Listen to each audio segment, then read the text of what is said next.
So here's another action figure review. This figure was brought by Tamashii Nations and Bandai. So we do have here a Makai Kado Zen figure, originated from the Garo series called the Yami o Terasu o Mono, or it's called the One Who Shines in the Darkness. So yeah, this figure stands at least 7-inch tall, and this figure packs with awesome details and sculpting, as you can see. So for the articulation of the figure, let's start on the head of the figure. And I keep saying figure. Alright, so the head, it has a plausible range of motion. It can look downwards. Alright, and it can look upward a little, downward a little. But thanks to the ball joints here connected to the neck through the head and the neck through the body, it gives more range of motion that helps for whatever, this part here is lacking. So yeah, it's not really H2 for me, but probably to some it may be. So yeah, it has a good range of motion right there. Alright, so let's pop this head open. So this thing moves independently. As I said, it's on a ball joint. Now, just like in every Makai Kado figure that they have released so far, the mouth opens like that. But you can take that off. Actually, mine can be taken out easily. It's on a hinge. It's being connected through a hinge. So yeah. So the mouth opens, as you can see.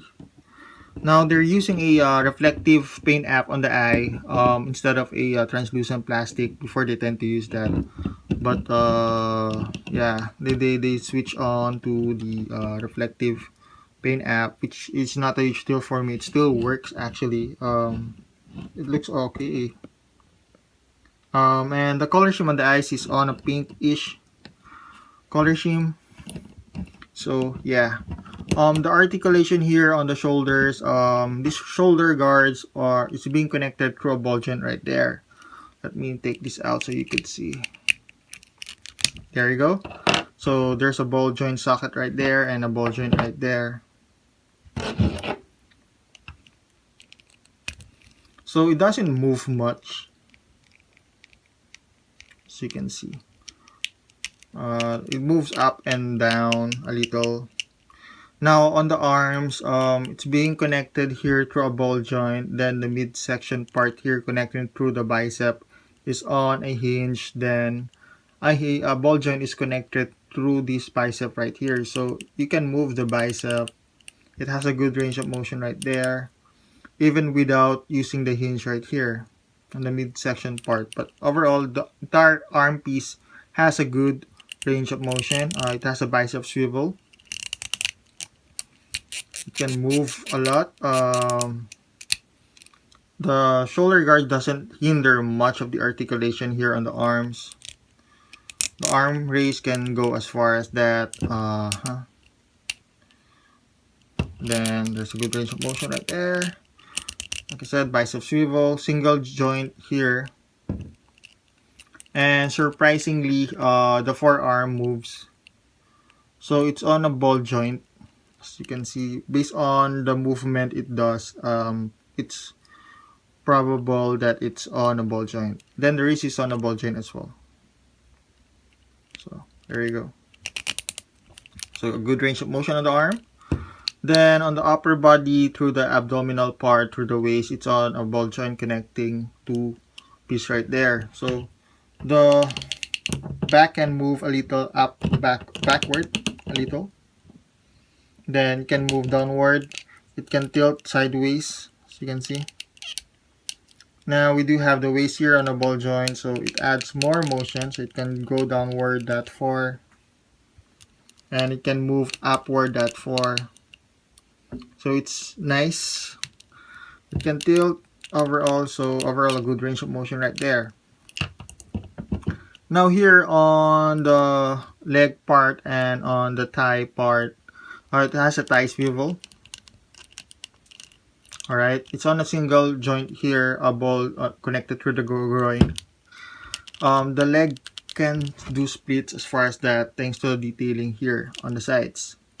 But on this particular figure, this is something unique that I've seen so far. Is that it has a ball joint right here on the hips. As you can see, it kind of moves. So, though it doesn't somehow adds more range, but yeah, it's okay that they added that in, as you can see. And this thing pop off. Right. There you go. It's not broken. So yeah. So it has an individual piece right here connected to a ball joint. The legs can go as far as that. It's on a double hinge knee, as you can see. The feet is on a single hinge right there. It can move up and down. It doesn't have a toe articulation, but it does have a hinge right here again.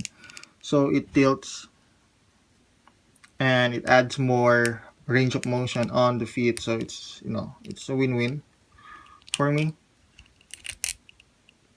Pretty much. So yeah, overall, despite the lack of articulation much on the head, overall I think it's really an okay figure for me.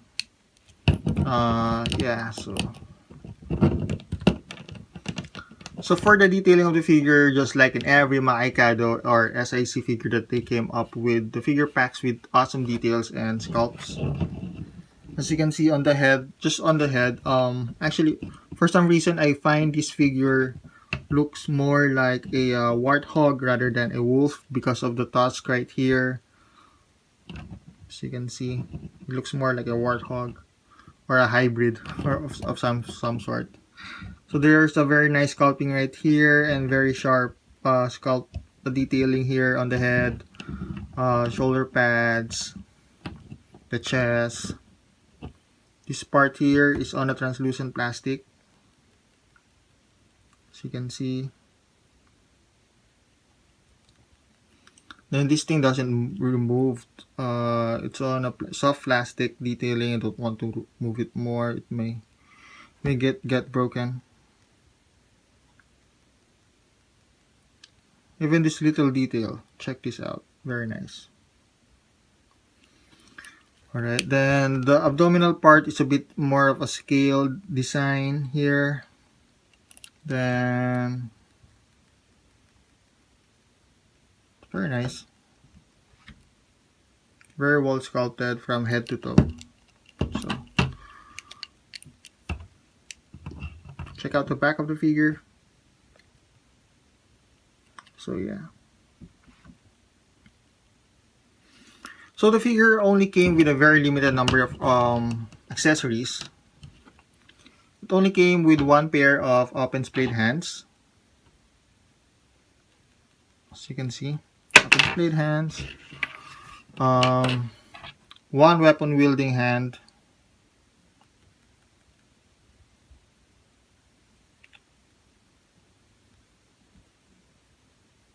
As you can see.